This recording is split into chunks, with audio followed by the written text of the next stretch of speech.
is a story of the Berlin airlift, the operation carried out by the Royal Air Force and the United States Air Force to supply 2.25 million people of Berlin with food, coal and other necessities of life.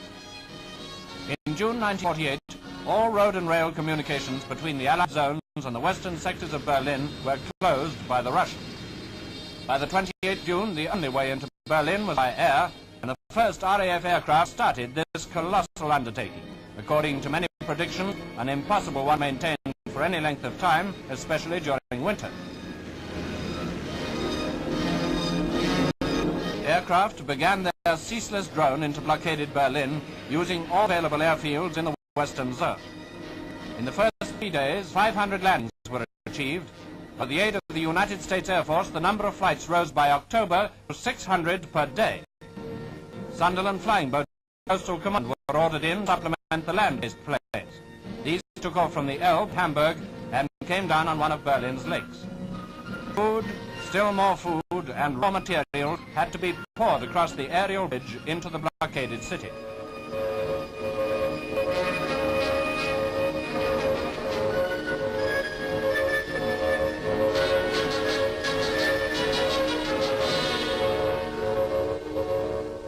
Only one narrow corridor led from the base on the Elbe near Hamburg to the unloading base at Havel Lake in the British sector of Berlin.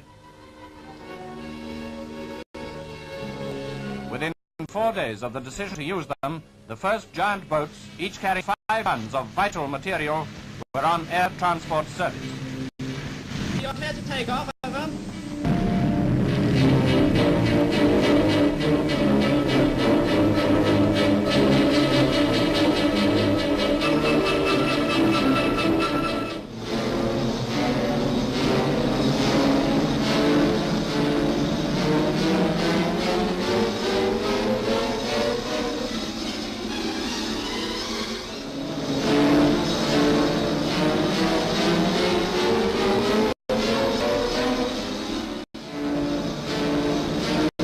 Soon winging their way daily over the port of Hamburg, destination Berlin. Jolly, jolly sixpence, I've got sixpence to last me all my life. I've tuppence to spend and tuppence to lend and tuppence to send to my wife. No cares have I to with me, no pretty little girl to receive me.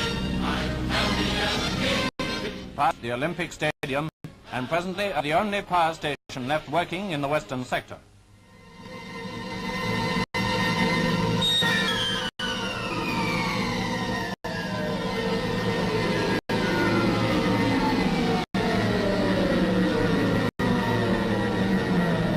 Immediately on landing, unloading commences and the machines are prepared for the return journey.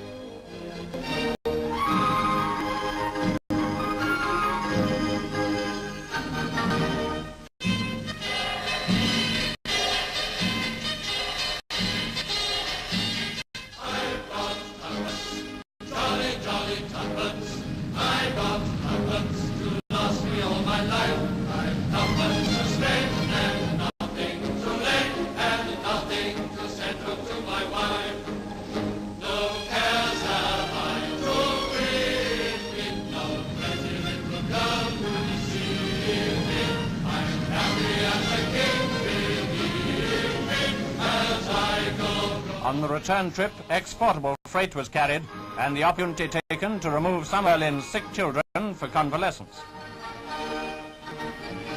Only the very worst weather kept Allied aircraft out of the sky.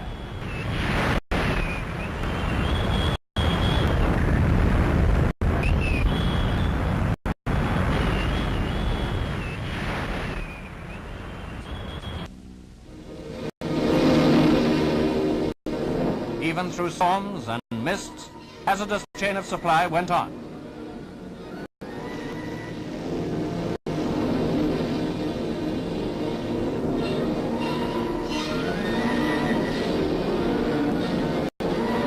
As dusk falls, Sunderland's tie up for the night.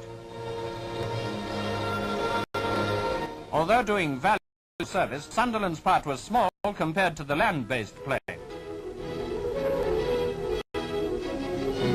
These indefatigable blockade runners carried on throughout the night and into the dawn.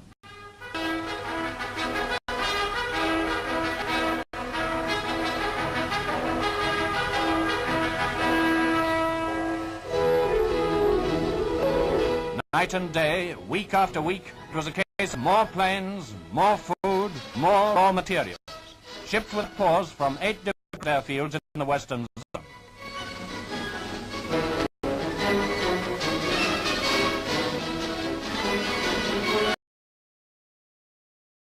Flights were stopped, and by Christmas, American and British planes had made 100,000 trips and carried a total of 730,000 tons into Berlin.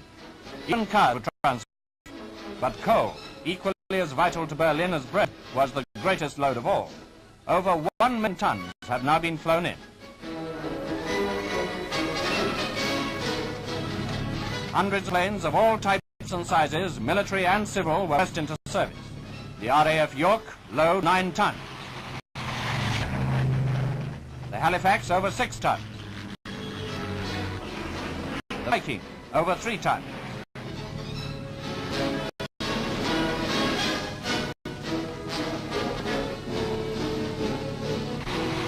The RAF Dakota, 3 tons. The Civil Tudor, 8 tons. And what the Berliners call the Grosser Tudor, 10 tons.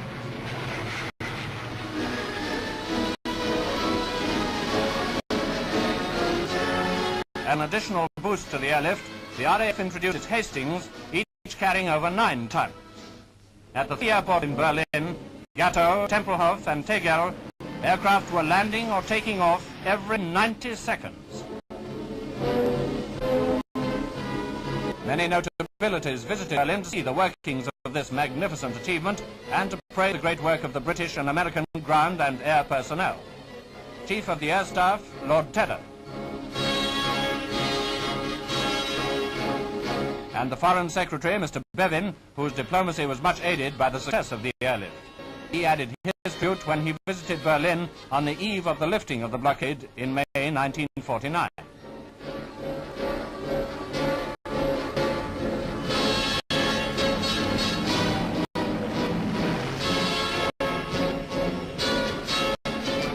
For 10 whole months, a ceaseless stream of Allied aircraft landed in Berlin, where Germans, supervised by British Army personnel, eagerly unloaded the vital supplies. Air crews of the RAF and Commonwealth crews from Australia, New Zealand and South Africa, together with British charter colleagues, all of them played a part with the United States Air Force in maintaining this non-stop operation.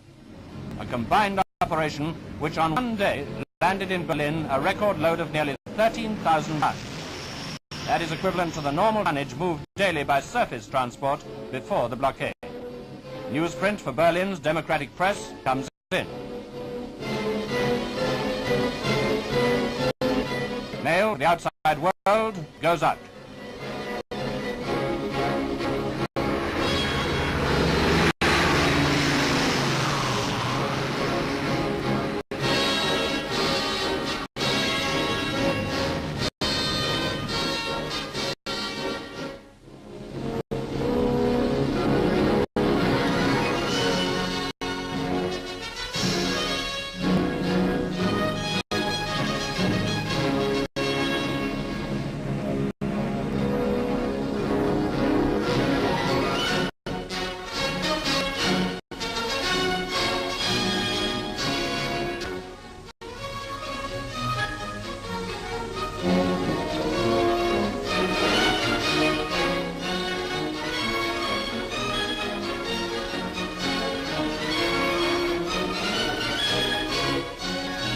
Yes, the life of Berlin has been maintained, but not without the loss of 43 airmen who gave their lives in a vital operation, the most outstanding transport achievement in the history of aviation. The airlift carries on.